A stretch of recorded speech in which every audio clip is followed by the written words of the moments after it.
A lot of contract news this week. The biggest being that Cody Rhodes has either signed a new deal to stay with WWE or he has a contract in hand and is expected to sign it very soon. There are conflicting reports. Dave Meltzer says the deal was signed in October. Sean Ross Sapp says that he's had the offer since October, has yet to sign it, but is expected to do so. TKO, they made it a priority to lock this guy down, as they should. Now, we don't know the length or the financials, but I'm sure it's a multi-year deal for more money than he's ever made in his life. You know, Cody's return to WWE has been a huge success. He's like their John Cena now. He's the all-American babyface who the kids love, who sells a ton of merch. And like Cena, he's a great spokesman for the company, right? He's everything they want in a top guy. He is going to retire in that company. There is no reason for him to leave. What's he going to leave for? To do what? Go back to AEW? Go back to AEW for what? AEW was his proving ground to WWE that he could be what they want in a top star. He was always going back to WWE. It just happened a little sooner than expected with whatever went down with him and Tony Khan. But re-signing Cody Rhodes was a no-brainer.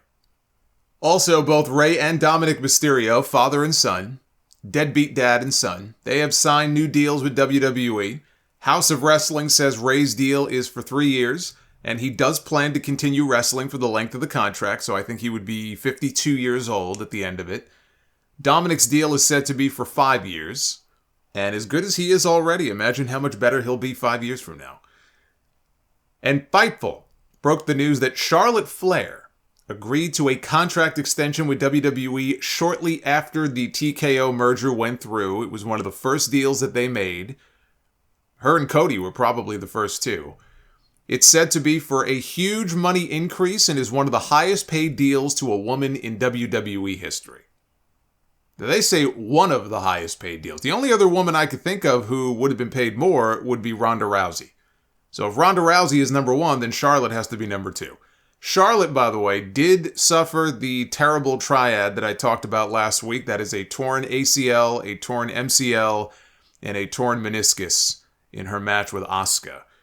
She has not had surgery yet. She is not scheduled to have surgery until early January.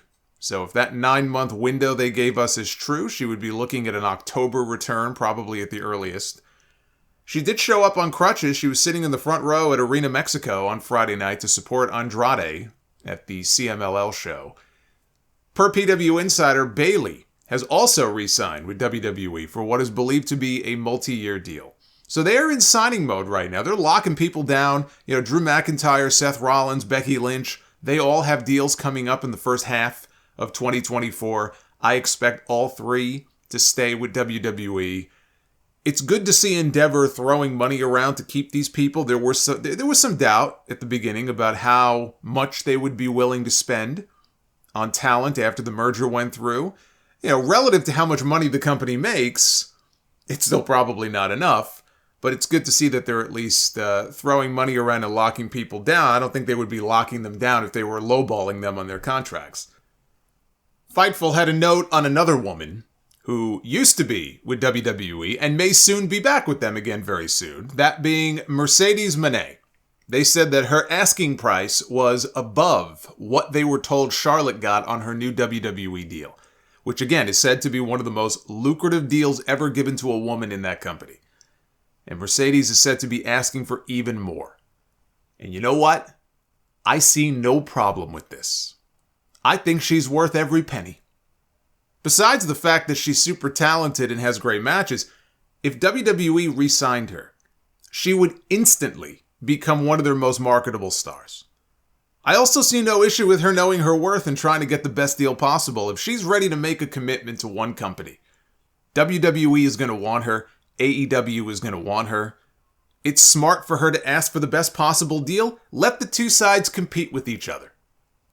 This is no different than the time people lost their minds about her $30,000 booking fee to appear at the C2E2 convention. This was only a few months after she and Naomi walked out. The woman was fresh off WWE television. Her and Naomi walking out was one of the biggest stories for months.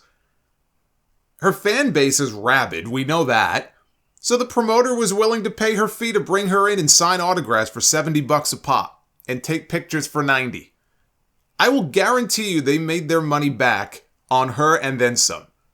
But she's charging the same rate that Sting was charging, or a similar rate to what Sting was charging.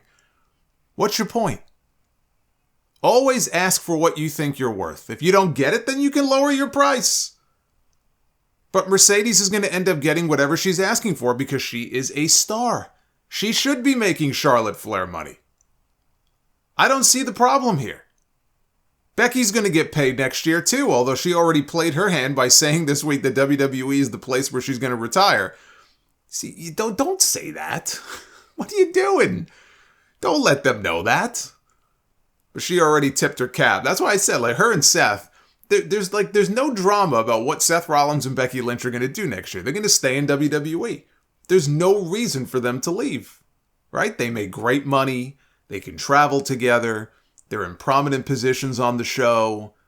Like, there is no expectation of them walking out and going to AEW or anywhere else.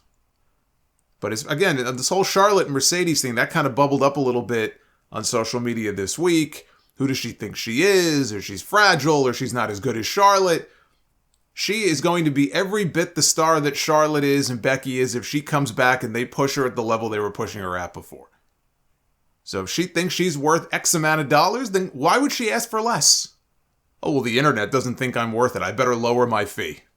Get the fuck out of here.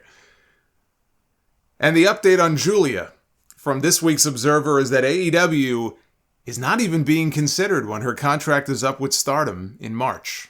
AEW has apparently shown no interest in her, which is puzzling to me. Maybe she's got some enemies there. I know she and Emi Sakura don't like each other. There were comments made a few years ago. I don't remember the root of the issue. I don't remember the details. I can't imagine Emi Sakura has that much sway in AEW. I mean, they bring her in every now and then for a match. I don't think Emi Sakura is that much of a political force behind the scenes in AEW. But maybe there are others. I don't know. Maybe there's other talents, other Joshi talents there. Shida, I don't know. I mean, it certainly is not because Giulia has no talent or appeal. She has both. But when her contract is up, it's going to come down to either re-signing with Stardom or signing with WWE, who has shown great interest in bringing her in. Apparently, her English has improved greatly of late, and she has been openly critical to Bushiroad. She was last month when they were having some schedule and injury issues with Stardom.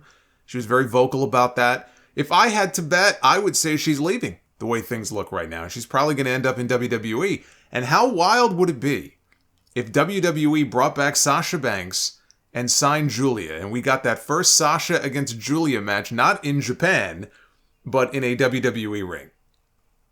Yeah, I'll tell you, with Charlotte going down with her injury, it does open up a spot on the main roster. Although if they brought Giulia in, I'm sure she would hit NXT first before the main roster. Yeah, I can see someone in her position coming over from Japan, needing that time down there just to get used to the way WWE does things and how they shoot television. I don't think she would just walk into Raw or SmackDown. But Sasha Banks would fill that role left by Charlotte pretty well, I would say. So it's pretty wild to think that it looked like the two of them were on a collision course earlier this year before Sasha got hurt, and we were going to get that match. And then we never got it, and here we are now. It's going to be almost a year later, and it could very well be a situation where we get the match, but of all places, we get it in WWE. To me, it just shows you how this year, up is down and down is up. That's just the kind of year that it's been.